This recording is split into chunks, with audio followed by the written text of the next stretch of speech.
I have trained hundreds of SDRs, hundreds of cold callers in my time, and I have never met a single person who loves to cold call. Never met one. It is a means to an end. It is a necessary evil. It is a required skill set that every elite salesperson must have in their back pocket. And without that, you are always at the mercy of the lead generation.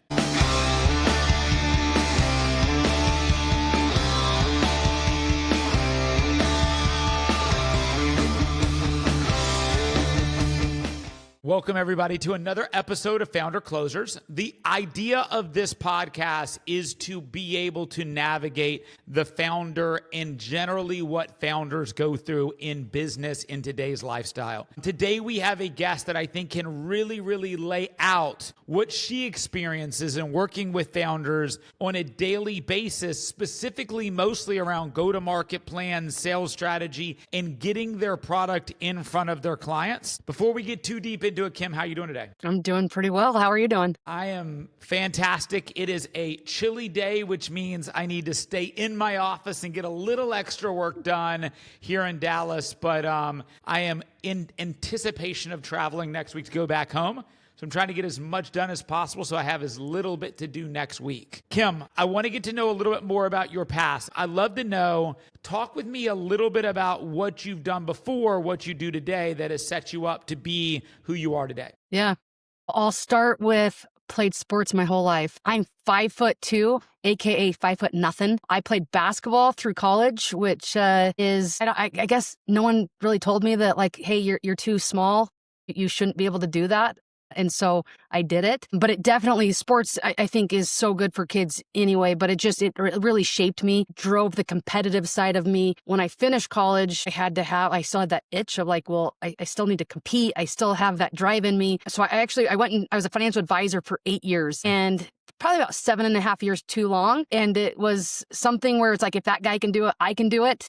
But the whole, and it kind of sets the stage of talking about the go-to-market, but when trying to find a new client, everything was about like friends, family, and ask for referrals. And I didn't have a network. My dad was a teacher. Like I didn't have anything. And so this is where, again, the 7.5 years too long, because it was pretty painful. But again, it was like, I'm not going to quit. Like that guy can do it. Like I definitely can. And about 7 years into it, I decided to go get my MBA. I did an executive program and halfway through, I'm like, I don't love what I do. I want to switch gears. I want to go into tech sales. And I literally started at the very bottom. I was BDR and I was age 31. And I had this kind of like, I'm old and I've got to figure this out fast because I don't have time. And so I had this fail fast, fail early mentality. And the funny thing about it was I hated prospecting as a financial advisor. So I'm like, whatever I do next, I don't want to go into prospecting. And then I literally went into full-time prospecting.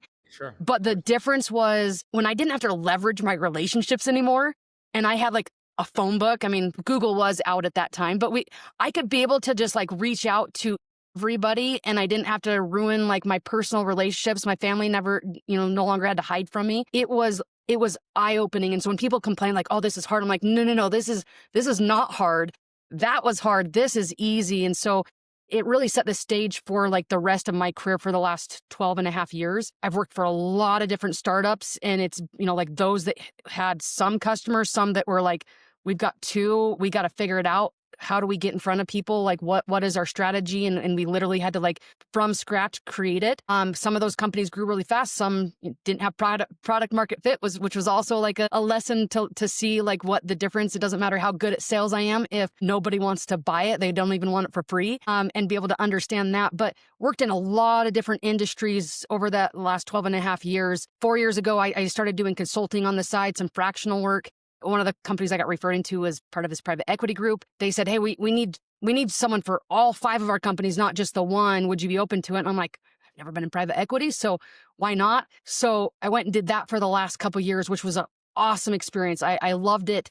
In that, like consulting, you always have like the juggling aspect of it. This one was the juggling plus the pressure of these are the numbers we have to hit. These are our growth. This is our EBITDA. Just like there was no excuses. You just had to figure it out and make it happen. And thoroughly enjoyed it. And, that ended a couple months ago. And so have now come back into the fractional side of it. But it's just being able to, again, going back to I hate being able to have to prospect into friends and family, into the world's my oyster, and I don't have to wait for anybody to bring anybody to me. I can just go get it. And then being able to teach that to so many different sales reps or companies. It's just, I love what I do, and I love the experience that's got me here. First off, let me say, I can hear that you love what you do. I can hear the excitement and the passion when you get to talk about what you do. And that's refreshing, right? Because so many people think of their job as work, and it sounds to me like it's something that you really enjoy doing, and you can hear that organically. It's funny how as you tell your story, there's so much of your story, so much of my story in what you say. I'm a little taller than 5'2". I'm 5'8", but that's the same thing. A man that's 5'8" is the same as a woman who's 5'2". I also played sports my whole life. I was probably that prime example of the guy who was never the fastest, the strongest, the tallest, the most athletic guy, but I was always, I would say, the level below elite when it came to sports, and it was always the technical way to play sports correctly. And when I left the sports endeavor and I never went to college, went straight into the workforce, I was able to apply that technical foundational approach that always worked so well for me and my competitiveness into the business environment, and it served me really well in the sales world. So as I hear you say that, it's kind of like very similar.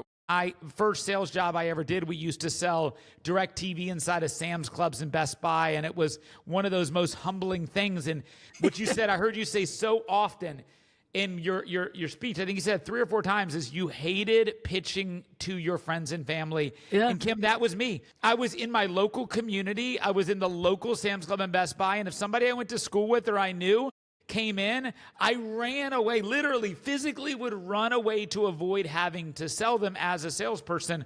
But man, you put me in front of a list of 1,000 people I could cold call. I'm shameless in that regard. Yeah. So I love that, the idea of you did this thing for about 7.5 years too long. You stayed in it longer than you should because probably a little bit of an ego and a competitiveness that I think is ultimately serves you well in business, right? But then you found an opportunity to lose that ego, strip that self, humble yourself, go back to a foundational skill set. And you made a statement in there that I didn't like to cold call. And I'll give you a secret, and I'll give a secret to everybody that's listening. You can control your own destiny. Now, just to go back to that job at 31, brand new in tech, how long were you in that role, and what happened next? Yep. So 5 months, 5 beautiful, wonderful months. It's kind of funny because I, again, had that fell fast, fell early. And so I was putting in 12-hour days, eat at my desk, like literally just working nonstop to try to get there. And I was doing really well. And so people would come there like, hey, tell me what's your secret. They're looking for the silver bullet. And I'm like, well, on average, I work 4 hours per day more than you. And it's kind of almost embarrassing because it was like, I should probably have more success than I'm having based off of how many hours I'm putting into this. Then I was still in the process of getting my MBA, and I had one of my colleagues said, hey, one of my friends has just started a startup, and they're at the very beginning of, they need a sales team.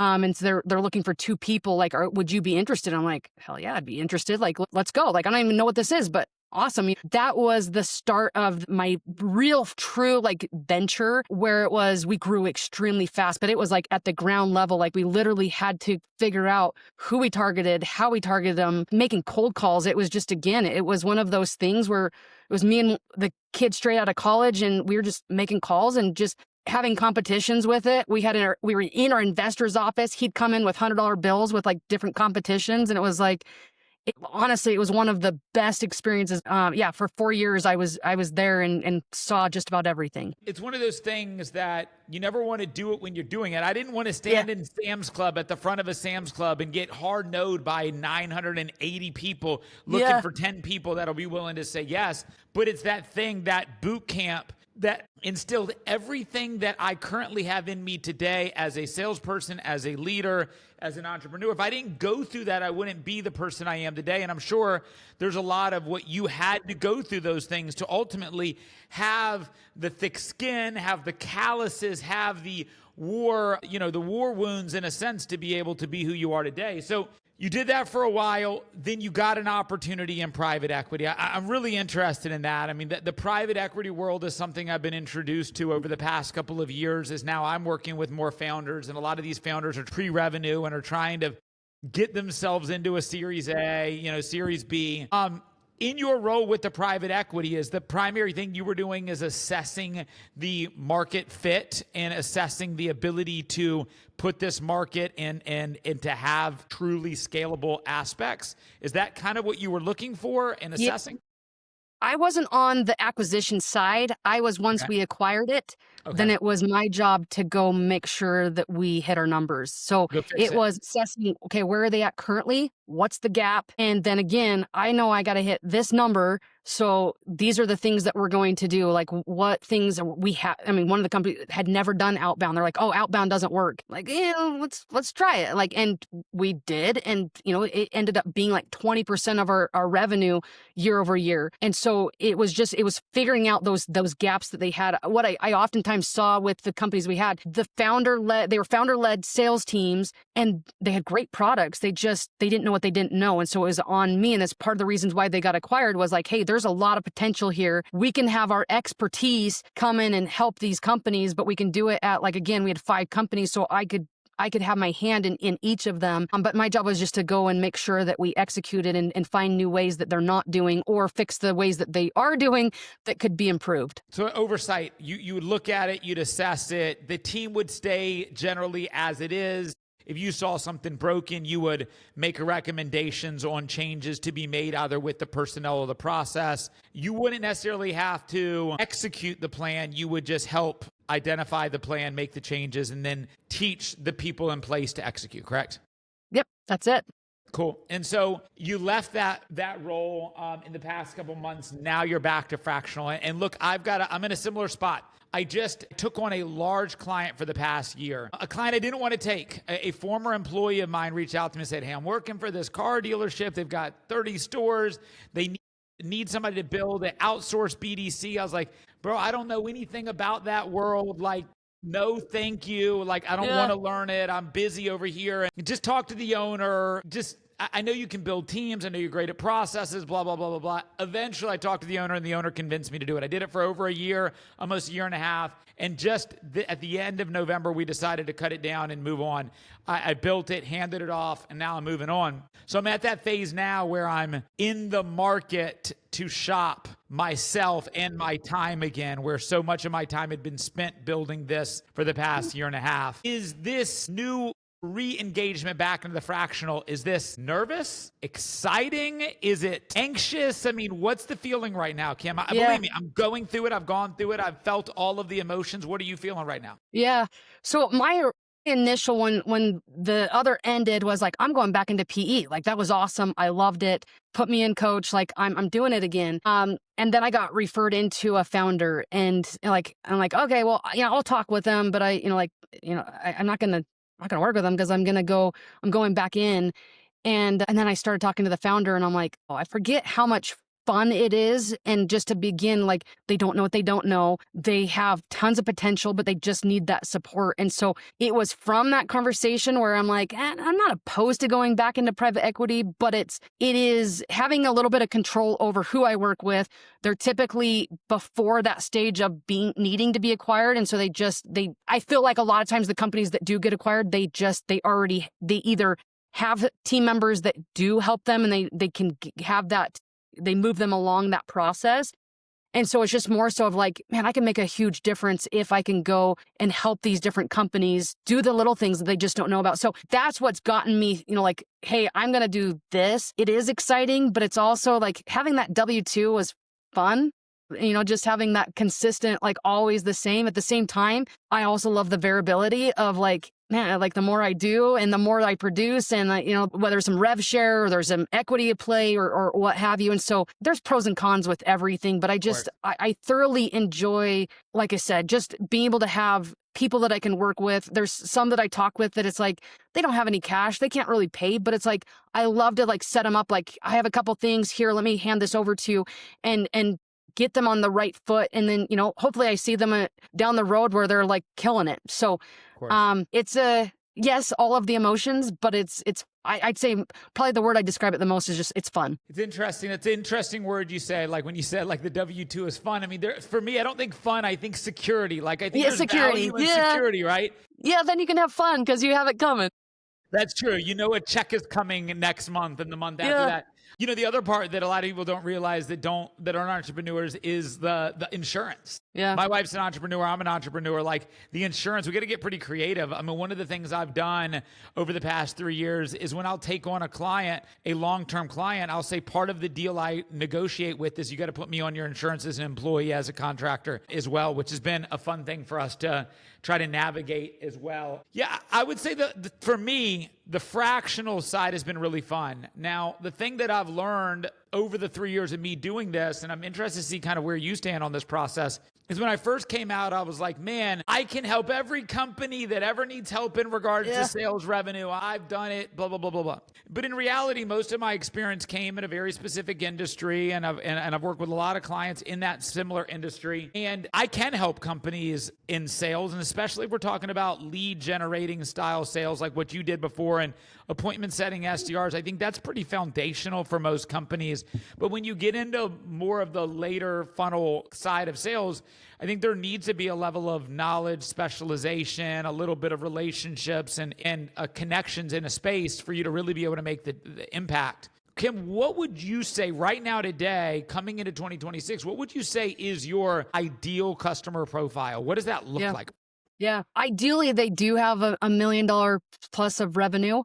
Yeah, sure. That's the ideal. I do get sucked into those that have not quite that. And again, the struggle is they don't have cash flow, but I again have that sweet spot of like, hey, let me help you. But I do, like, if they've got $1 million plus of revenue, maybe they're founder led and now they're wanting to maybe transition to having a sales. And I don't know what your experience, but every time I've seen it, they hire somebody.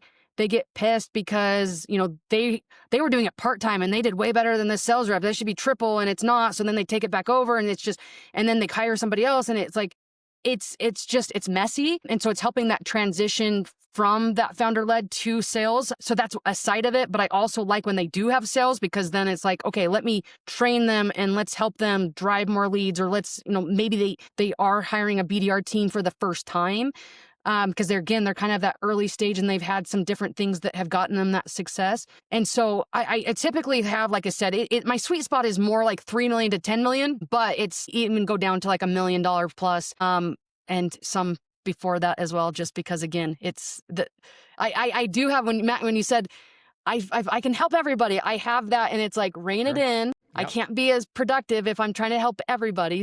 It is one of those struggles. In a consulting side too, and the thing that we always have to I have to remind myself of this is what we're selling is, there's two different things we're selling, okay? And we're selling our brain space, which is unlimited. We can take on unlimited customers when we're just sharing like experience. But when we're selling our time, that's way more expensive. And so knowing that when you have a client who just wants to consult with you versus a client who needs you in the business are two very different things. You had mentioned there's some ways for you that you'll currently set up a comp structure, and not to kind of expose your hand or to put your back against the wall with any of these companies, but is an ideal customer one that gives you just straight exchange of cash for time? Is an ideal customer one that is willing to do a combo of cash and equity, revenue share while you're there? Yeah. I mean, what does an ideal one look for you? And does that change based off the client and based off the product and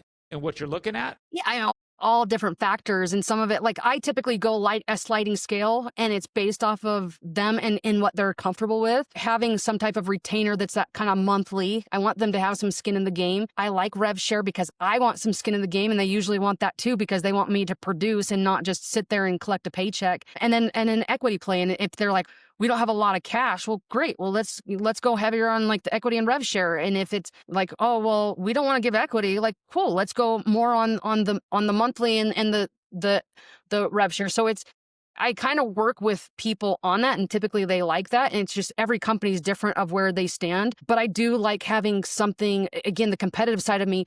I don't want just like a paycheck that just I collect it. I want to have something like, hey, if we kill it, which I'm pretty confident we will, I want to have some of that. Like I like making money too. And so it's just like, if I can make you money and I make money, like we're both happy. Yeah, it's funny because, I much prefer the equity side. I much prefer to bet on myself. I like the idea of somebody having skin in the game, because having both me and the client partner that I'm working with equally invested into the success of this project is super important. And one of the things I've done is I've done a rev share that can turn into equity at certain thresholds, which makes it very comfortable. So it could even be a commission only scenario depending on what they need.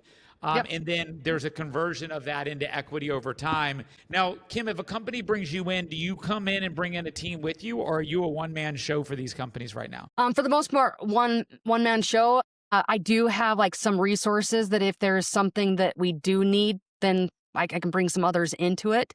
Love that. But for the most part, like, again, for the size of companies I'm working with, I'm typically coming in, I'm doing the rev ops, I'm doing like have enough experience, kind of that whole holistic picture that I can be able to do all of those things. But if it is something where they're like, hey, we need you to do some cold calling, and it's not necessarily like I've gotten past the part that I hate it. It's just a time side where it's like I'm too much money to have me sitting on the Not phone. worth your time. Yeah. Yeah. So bringing in some others that might be able to help with that. Yeah. And so one of the things I had done, just to share this with you, I've actually built a pretty large organization of outsourced SDRs. My first business when I left the corporate world was actually just a sales academy, because what I found most enjoyable within my career, like my why, like when we just kind of pull back the strings, everybody has a why, right? Some people's why is money. That's not ever motivated me. Money's been an outcome and a result of accomplishing the other whys that I have in my life. But I've always had an interest in taking young people early in their career, teaching them how to use sales as a foundational skill set for the remainder of their career. And I found so many people coming out of high school, coming out of college, you've probably seen this too. They have no clue what to do. And there's always those trade schools that would teach you how to be a mechanic or an electrician. And I'm like, man, why don't we teach sales like a trade? If we teach SDR like a trade, man, we can equip people not just in business, but I believe in life, because I think that they're foundational skills that can be learned in this. And then so quickly what I found is that these companies, or these people that I would hire, part of the deal after I trained them is I would help them get a job. And then these companies kept trying to hire me because they were access to my talent. And that's kind of how I converted into doing the fractional and the consulting stuff that I did. But what I also did is I actually worked with a client about 2.5 years ago who wanted me to build a sales team for them completely outsourced outside of the US. And that opened up a huge opportunity in my mind in regards to the amount of talent, the availability of that talent, the cost of that talent that you have access to in the world. So over the past couple of years, we've established a pretty large foundational outsourced SDR team that we can install as a fractional SDR team. Now, with that being said, Kim, I'm trying to move away from that a little bit more, because so often the companies that I would come across, I had an easy way for me to give them the fish. Yeah. And to what you just said, I think the more valuable thing for these companies is to teach them the fish, not give them the fish. And so what I'm trying to shift towards more at this point is, instead of supplementing the SDRs, which I can do, is to teach them, how do you hire your SDR? How do you train an SDR? How do you do it? I will teach you how to do it, not me come in, do it for you, and you never learn how to do it. If I leave, then what happens to your business? Let me teach you how to do it. And so that's kind of the focus I'm on right now. And the market I'm looking at, Kim, is I'm looking for more technical founders, not revenue founders. And those technical founders are people who built the product. They understand the product, but they probably, I'd say over 80% of technical founders should not be the face of their sales operation. They know how to sell. They are selling because they know it the best, but they're not the person who should be the face. They, like you, shouldn't be sitting there doing SDR calls all day at this point in your career. They are more valuable developing and building a product, and they should bring in people to do that. Is that kind of a similar kind of ideal company structure and kind of format you like to look at? For sure. I mean, that's the technical founder. I think the biggest struggle they have is, yes, they're selling because they have to, but oftentimes they're the ones that also struggle. Like the go-to-market strategies is not natural for them. And because they know their product so well, it is the thing that they want to talk about the most. And it's like the most where like I have an exercise where I just ask them, I have them write it down, but like 5 questions. And it's all about like the reasons why people buy, like how do you make them money? How do you save them money? How do you save them time? And I have them go and fill this out. And then I give back to them, like, here's some ideas of ways, using ChatGPT, like here's some ways to focus in on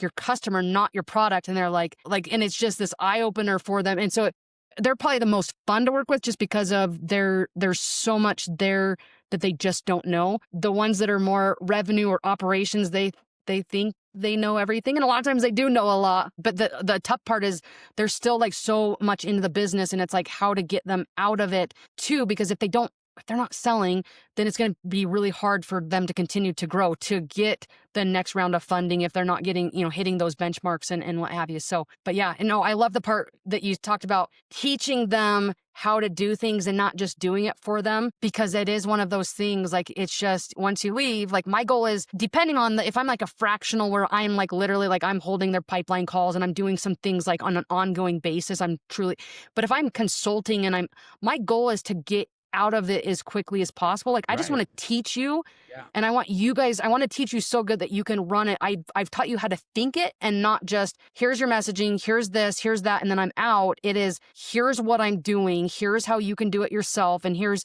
why we do it this way, so that they can continue to succeed beyond, and they off to the races versus you leave and then they're like, hey, can you write this new messaging first? I'm like, yeah, you never can get out. Sure, but why?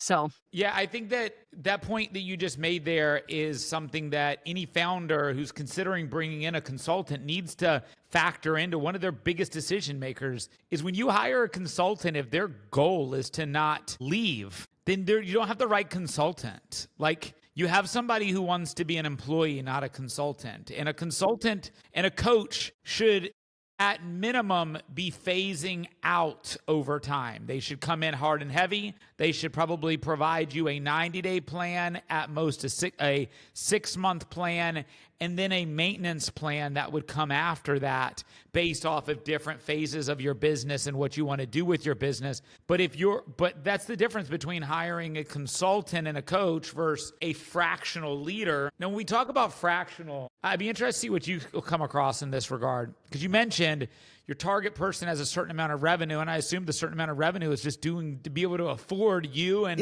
your service and what you do. That's the big challenge, right? Is you have people who want the value of what salespeople do, but they don't want to pay for the value what salespeople can bring. How do you overcome that in those conversations with those people who aren't sellers? They don't really understand sellers. They know they need more revenue, but they are unwilling to spend the money in that place to be able to multiply their money that sales can ultimately only sales can do. Yeah. I mean, one of the benefits of being a fractional is they're also paying a fraction of what a full-time employee is. And so that's one of the upsides, where it's like, if they had to pay my whole, what I make in a year out of their own pocket, that's a little bit tougher to swallow. But that is one of the things where it's like the benefit of like, they're getting me on a fractional basis, but they're also paying a fraction of what they should be paying for my expertise.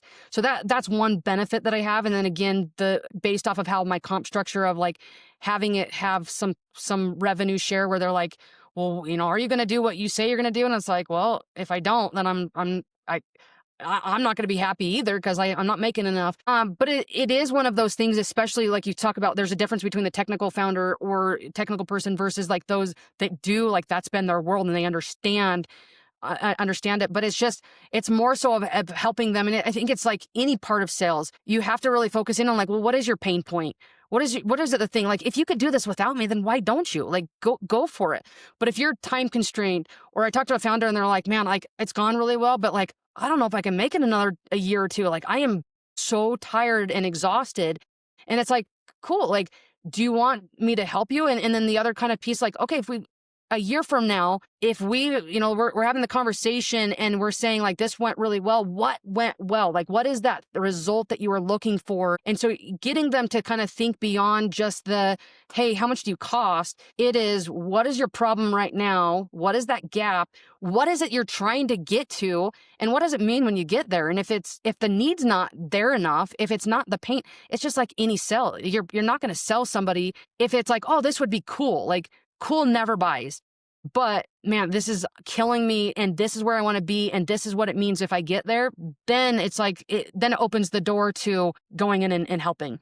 Got to create the need, right? And I mean, that's any sale, right? We have to have your customer identify their own need. You can't implant the need into them. They have to self-identify that need, and then they have to now trust you're the solution for that problem. Let me ask you this question, Kim. I break down sales into 4 segments, okay? And maybe you might align with these 4 segments. You might say, no, Matt, it's only 3. No, it's 10. We'll see, right? But I'd love to know, let's assume that you like these 4 you agree with, and I would love to know, in order of these 4, which one you feel like your strengths are, okay? I think lead gen is number 1. I think sales discovery is number 2, which is kind of what we were just talking about, like a proper sales discovery. I think presenting and closing is number 3, and I think customer retention is number 4. And a lot of times people wouldn't put customer retention into sales, but I think that, and especially 100%. For a founder-led business, is a really important thing is, can I keep the customers I sold? Out of those, would you agree that's the 4 points of sales, or do you think I'm missing anything that a company needs to factor in when it comes to sales? No, I think the one that probably has the most, the closing has probably the most like bigger portion of it just because of the process in there. But 100%, I think that you've nailed it on all 4 of those of the key components. So I've got a pretty, I would say, outside the box way in how I feel the importance of these are ranked. And if I'm meeting with the client and a potential customer, the value I will emphasize in regards to return on investment for that. But there's not one way to skin any cat. So if I go through those 4, once again, I'll say lead gen, discovery, closing, and retention, rank those in an order of importance of what a business should focus on. Yeah. It's almost in that exact order, and here's why. I mean, the lead generation, you can't close deals if you don't have leads, and the importance of getting qualified leads, not just, I mean, I've been at companies where they're high-fiving because like we have more leads than ever before, and we sell to CFOs and you gave us janitors and hairdressers, like not going to help move the needle. So that lead generation, not just a numbers game, but the right leads, that hand raisers that are they have the pain point that you can solve, and not necessarily like, I don't need them to be order taker. I don't want a sales team that's just order takers. But they have to be at least like they have those problems that we can solve so that I have a chance to create budget, be able to have that timing and all of that. The discovery and figuring out those pain points is massive. I mean, that's kind of that next piece of it. If they don't have anything and they're just the tire kickers are just, I'm just curious about like what you guys got going, like it's not going to go anywhere. Or if you just go into your dog and pony show, you hit play and you just like go through it and you're like, hey, how'd you feel about this? And you don't have a way to like take that discovery, now get to that like demo and close where now I'm going to connect those dots. So it kind of like it's partly because I don't, maybe some of this is because I'm going in order of like that process. Like I have to have the discovery to do that demo and how to close it and how to create, like be able to talk about pricing because I know their pain point and I know their impact, but I have to have that discovery. If not, none of the rest of that, like again, I just be an order taker because they just came in ready to go and I wasn't really selling them. And then the retention side, I mean, if you got a leaky bucket and you're just bringing on and everything's falling out, like it's not gonna help anybody. But it's also like I look at how we sell, what expectations we're setting, what things that we're talking about in that process. A previous company, we if the company left, then there'd be a clawback, and they're like, "Well, it's not my fault; it's the customer's success." I'm like. Yeah. Except for you look on a rep by rep basis, and there is a clear distinction of which reps sell accounts that stay and which ones don't. That's just across years and years of several different companies. It's always, and it's like, well, what's the difference? I always took pride when I was selling. My companies stayed, and it was like, well, why? Well, one, I set the proper expectations. So when they came in, they didn't come in with like, well, wait a minute, like, and now they're looking for everything that like potentially, what else did you lie to me about? And well, just selling. Sell and you don't customer success. There's an easy way for you just to say, oh, it's not my responsibility. No, but not my if job. you're a real salesperson, a customer that you sell is just your next gateway to another customer if you sell it correctly, because that's your referrals and everything else. Upsell. I mean, that's your biggest opportunity that most salespeople miss. So for me, if I rank them, I would say And I'm also going to add a little bit of seasoning to the answers you gave as well. I would always say that discovery is number one. It's the most important thing. I'd say lead gen's number two. I would say retention's number three. And I would say closing's number four. And I would say most sales leaders would tell you closing's the most important thing. And I think it's the most overrated thing to talk about. I think that first off, I would say 9 out of 10 companies that do presentations and they sell, they do a dog shit presentation. Agreed. They do feature selling, feature dumping. They don't actually know how to sell. And in my opinion, the sale happens in the discovery. And if you do the discovery effectively, then the presentation is just providing the solution to what you got the customer to admit to. And then I think that, to your point, the retention is just in alignment of how you sold and the clear expectations of how you solved that problem. And if you oversold it, overcreated the expectations in that regards. So I think we're not far off. I think that most companies that I deal with struggle at least the first three. They don't know how to lead gen. They don't know how to cold call. I mean, that's an allergic thing to most people. Like, so you can lead gen in some sense. I would say 90% of companies I talk to do zero discovery, and they do all sales presentation, and they do a feature dump presentation that's the same thing to every customer every time. And that's the biggest challenge. When I work with that technical founder, the biggest change I make is stop talking about your product. And you mentioned this very first segment of what we talked about, and start asking the customer about them, and they'll tell you what they need. And then you don't have to talk about your product because the product solves their issue. You just have to get them to admit there is an issue. Kim, last thing I'm going to go into, and I think this is a thing that I think you're focused on based off of my understanding. How do you deliver training to people who need training? And I'm asking this because I've made this mistake, and my understanding is you're making a shift in some of the training materials you're developing. And I want to share this with you because I think it might benefit you. Yeah. For so many years, I would do live training classes. And I would do a training class every week, every 2 weeks. I'd bring on 5, 10 new people, and I'd teach the same thing. And about 2 years ago, I took all of my content and I made a long form content, and I created a school community, and I put all of my content on a school community and made it very systematic in regards to everybody who trains with me sees the same thing, hears the same thing, delivered in the same order, the same way, and there's no misses. And that increased the effectiveness of my content. For the first year and a half, I had that all behind a closed wall, and you had to be given access.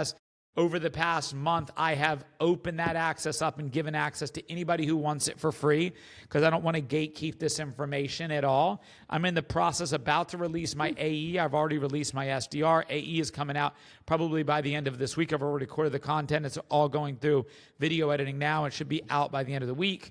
And then from there, I'm coming out with sales leadership. Right now, how do you do training? If you meet with a company, do you have pre-recorded content that you've already provided and you can give them access to?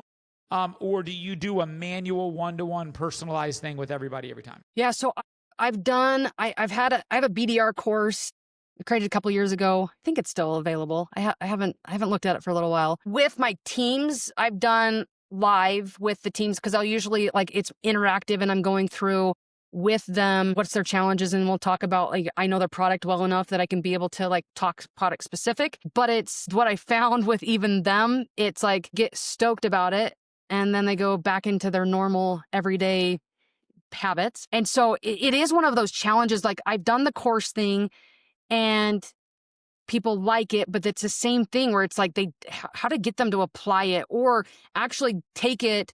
I mean, you talk about a technical founder, and I've had this where I'm literally walking them step by step of things that they need to do, and it doesn't connect with them. And so if I'm not there to give the feedback, then it's they're they thought they nailed it, and they give me back oh yeah, look at my messaging and see I followed it exactly. And it's no, that's still your product. And it's, so it is a challenge where what I've done with my teams was I did it live, pulled some things out, put it into their playbook. Then honestly, this is partly when you have access to them, is then start watching their demos. And when I say watch them, it's usually taking transcripts and throwing them through AI to be able to see. There's a couple tools I'm testing out right now that can give some a more of immediate feedback of that, of are they applying that? But it is one of those challenges that I don't know if I've nailed it. I have those things where it's again, I want to help more people. And if I do a course and I can be able to get it out to more people, I can make what I think is more of a difference. At the same time, like, how do you get that feedback loop? So how do you, Matt? Like, how do you get that feedback loop so that they what they thought they heard is actually like the approach that they should take? Because for, I think you and me, like, we've done it for so long, or it's natural. Like, for most of them, it is a foreign language and they think that they're doing it spot on, and it's like, yikes, like it's like fingernails on a chalkboard. Yeah, so for me, why I like the video stuff, and at this point right now in my career, if I do a call monitor, if I'm monitoring a demo, I'll do it, and I'll do it live on a Loom so that I have the documented recording of my coaching given to them in feedback that is with us forever. Because if I have them watch my videos, I believe they go watch my videos. I have them take notes. Start, stop, take notes, and then I do a live coaching on the videos. I believe there are two different things. I believe there's training and coaching. I don't think they're the same thing. I think they're two different things. So there's a training program that you learn, and then there's a coaching program, how you master it. And so for me, I get the training program is a self-guided thing where I get to see how aggressive you're going to attack it, how quickly you can learn it, how well you can apply it. Then I bring you into a live coaching session where we'll do role plays. I'll test you on it. I'll understand how you digest it. I'll let you ask me questions. And more than anything, the questions you ask me will let me digest. And so one thing I've done, Kim, is, and I've done this for over a year, I won't hire anybody until they've completed my training program. So if they want to work with me, they'll interview with my recruiting team. They'll come through a team. Thumbs up. Yep, thumbs up to yourself there. Yeah. They'll come to an intro group interview where I'll do an interview and I'll let them ask me anything, and I'll tell them everything they need to know about me, my business, and what we're doing within my organization. And then I say, you guys all have the job, assuming you can pass my certification. Go into my school, watch the videos, and then when you're done with them, you let me and my managers know, and somebody will go in and assess your ability to grasp the knowledge that we taught. And if you can do that, then we'll give you a certification. Whether you work with us or not, you can have this SDR spin wheel sales certification that you can use for the rest of your career, can add to your resume, add it to your CV, and it's free. I used to charge people $500 to $1,000 a month or a course for them to take my training class. I give it to you for free. And if you excel, then you will have a job, and we'll apply you directly in with one of our clients or our internal roles that we have within the team. So I make everybody do that. But I believe that training is only as good as the coaching that goes behind it. But I think that they're two different settings in that regards. I'd love to see if you can re-engage that training course. I'd love to see what you have. Where does it sit now? Like, if you could find it, where would it be? It's on my website, but I don't know if it's still available, because I kind of turned everything off when I went into the PE, and I've like kind of started to like, I still have a website, but what do I have turned on? What do I not? So I'll get you access to it, and you can take a look. To see it. I mean, and help you with it. I mean, it's something I've spent a lot of time doing. The first ones I did, I mean, I've re-recorded these videos now, I think 4 times, Kim. I just re-recorded it, and now I have a whole marketing team that's behind me, and they edited them and put a bunch of animations and made them look actually like professional. Before, it was like me with a black wall behind my head, a shitty camera, and it was just me talking. The content was the same. Yeah. The aesthetics were different. Yeah. Well, Kim, I'm excited to follow you. I'm excited to now know you. I think that you and I will have the ability for us to continue to build a relationship. I'm excited to see where our paths cross over these next couple of months as we both kind of find that next thing to sink our teeth in. I absolutely love your story. It reminds me so much of mine, and I think it's such a refreshing thing. And obviously, as you go down this journey, wherever I can help or my team, don't hesitate to ask. I truly, genuinely mean that. Before we go, any final words for the audience? No, first of all, thank you for this. I've thoroughly enjoyed this conversation. And I guess the last words are this, and it's just more so we are aligned in just being able to help people. And it is one of those things where it's like there's so much time and money going into these businesses, and you know what they want most is to succeed. And it is one of those things, like, it's again going back to the F word, fun, of just being able to, the F word we're allowed to say in the house with my 6-year-old, but it's just being able to have like that ability to like, let's go to the next level. Like, let's not sit back and wait for and hope for and cross our fingers and just put it out to the universe and hope, things work out. It's like taking control of our destiny. That's the thing I love about outbound, is like taking control of your destiny and going get it, going and closing more deals because you did a discovery that you found out exactly where they are.